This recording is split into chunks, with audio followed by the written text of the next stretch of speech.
Rodrigo Orengo já está com a gente neste último dia de 2020, também um baita de um parceiro ao longo deste ano, um baita de um companheiro de trabalho aqui e que topa tudo, né? Assim, topa o noticiário, topa de manhã, à tarde, à noite, trazer notícia atualizada, cozinhou para toda a redação de Brasília, fez ceia, que eu sei, não mandou para São Paulo, que é um absurdo, não distribuiu pelas nossas praças. Eu aceitei o desafio, viu? Tá marinando já aí, viu? O prato do Réveillon. Boa. Desde ontem, viu? Boa, vai rolar uma coroa de costela, vamos ver, coroa de suína. Gente, vamos ver como é que vai ficar. Que maravilha. Já tá prontinha lá esperando. Ai. Orengo, bom dia para você. A gente está no último dia de 2020 e agora tem uma forte reação do Congresso Nacional que você vem acompanhando aí, porque o Supremo Tribunal Federal, ministro Lewandowski, decidiu prorrogar alguns pontos ali do estado de calamidade. Só que era uma decisão que dependia do Congresso, do governo.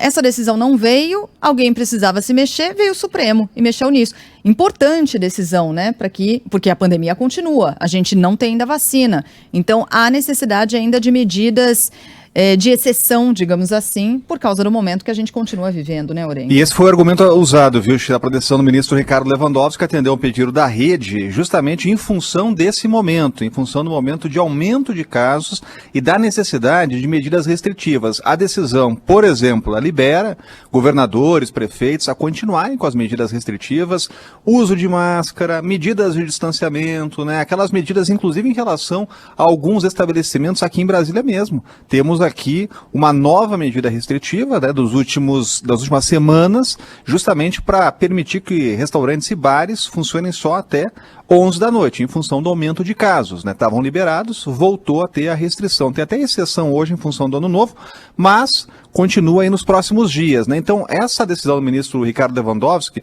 acaba prorrogando esse estado de calamidade para alguns pontos específicos, né? Até uma decisão do plenário, uma decisão monocrática, individual, vai ter ainda a decisão do plenário, mas tem que lembrar que o Supremo só volta aí realmente a decidir lá em fevereiro. Então vai continuar essa decisão até lá, se não tivermos nenhuma mudança. Agora, qual é a crítica, Sheila? É que o Supremo está legislando, o Supremo está atropelando o Congresso Nacional e até o Palácio do Planalto. Ontem diversos parlamentares, né, vieram a público para criticar duramente a decisão do ministro Ricardo Lewandowski, com esse argumento de que o Congresso deveria decidir. Agora se cria um limbo, um lapso aí. Quando o Congresso não decide, o Supremo é provocado. O Supremo só age quando é provocado.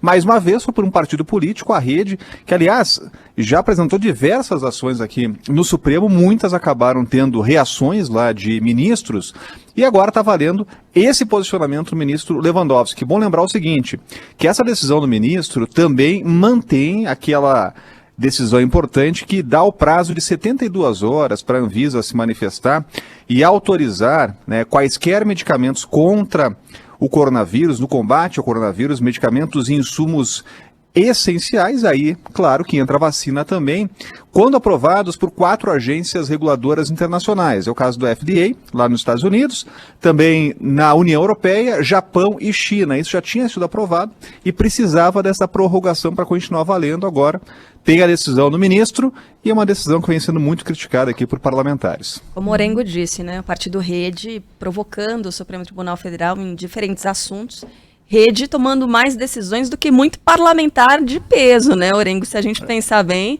Rede teve voz nesse ano. É verdade, teve protagonismo aí nessas ações judiciais, e isso inclusive é alvo de muitas críticas de parlamentares. Ontem mesmo, alguns deputados estavam vindo a público para dizer, olha, os partidos estão tomando a frente, provocando o Supremo Tribunal Federal em algo que deveria ser atribuição do Poder Legislativo. Uma crítica que se faz à Rede, uma bancada que é muito pequena, mas como tem lá a instituição partidária, tem essa prerrogativa de apresentar ações no Supremo Tribunal, e quando chega uma ação de um partido, ela acaba tendo uma resposta mais rápida da Suprema Corte, né? Foi isso que aconteceu.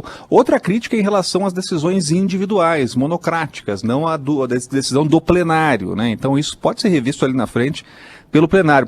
Agora tem outro lado também, o lado dos governadores, que pressionavam muito, né? O governador Helder Barbalho, por exemplo, do Pará, ele diz exatamente isso. Olha, se o Congresso não decidiu, coube ao Supremo, né? Coube lá a última instância uma decisão, porque os governadores estavam pressionando para continuar com esse poder de definir medidas de restrição, né? Então tinha essa pressão. Agora, é bom lembrar também que existe uma outra pressão que não depende dessa legislação, que é a respeito da questão das seringas, dos insumos para vacina, porque não basta ter a vacina se não tiver lá as seringas. Tivemos o pregão do Ministério da Saúde para compra de mais 300 milhões de vacinas, de seringas, né, para receber as vacinas, e o governo só conseguiu comprar 3%, né, então um quantitativo muito baixo aí da quantidade necessária. Então, existe agora uma pressão de secretários de saúde, tanto de estados como os de municípios, ontem já se manifestaram, alegando exatamente isso. O que pode acontecer se o Ministério da Saúde não resolver esse problema é chegarem as vacinas e não ter como aplicar. Então, o Ministério vai ter que correr atrás aí, fazer um novo pregão, estipular novos preços, porque esse foi o grande problema, o preço estava muito alto daquelas empresas que estavam fornecendo e aí não teve como comprar, então vai ter que reformular aí essa tabela de preços para ofertar ao mercado e aí receber esses insumos, porque sem seringa não tem como ter campanha de vacinação. É isso aí. Orengo vai continuar com a gente em 2021, aliás, amanhã nos trará imagens e o descritivo de como foi sua ceia, combinado? Amanhã você tá com a gente, né? Claro, tamo junto. Então tá bom. Já tem ouvinte, juro pra você, tem ouvinte aqui já pedindo a receita. Opa. Desde já. Mas aí a gente vai ter de dar amanhã, porque já não dá mais tempo se a pessoa começar agora, Acho né? que só do tempero, né? Só no tempero. Caso, só rapidinho, então, só para temperar a coroa de suíno, né? 2 costelas, aqui tem que amarrar com barbante para ficar bonito, né? Então, vinho branco seco, né? Tem alho, pimenta, salzinho e tá beleza. Só deixar marinando aí. Pode fazer agora, que na hora da ceia vai estar bem bacana. Ainda dá. Absorver o tempero, como diz a minha mãe. E aí tem vários ouvintes também escrevendo para cá, entre eles, uma pena que não tenha assinado a mensagem, é do Rio de Janeiro, aqui, final 1737, falando o seguinte: qual o hotel mais próximo da casa do Orengo? É do Rio, vamos para Brasília, queremos participar da ceia do Rodrigo Orengo. Aí, ó. Aí. É isso, não pode aglomeração, né? Não pode, então, fazer uma virtual. Não vai ter muito jeito. Orengo, Marco Inácio, também nosso ouvinte, está no chat do YouTube e registra: Rodrigo Orengo foi o melhor colunista de 2020. Eu não o conhecia. Muito competente. Valeu, um grande abraço. Assinado viu? embaixo, sensacional. Bom Ganhei ano pra meu você, ano. viu? Ganhei meu ano. Então, bom ano pra você. Valeu, Obrigada pela bom parceria em 2020. Tamo junto amanhã, Tamo Orengo. junto, abraço. Até mais. Abraço.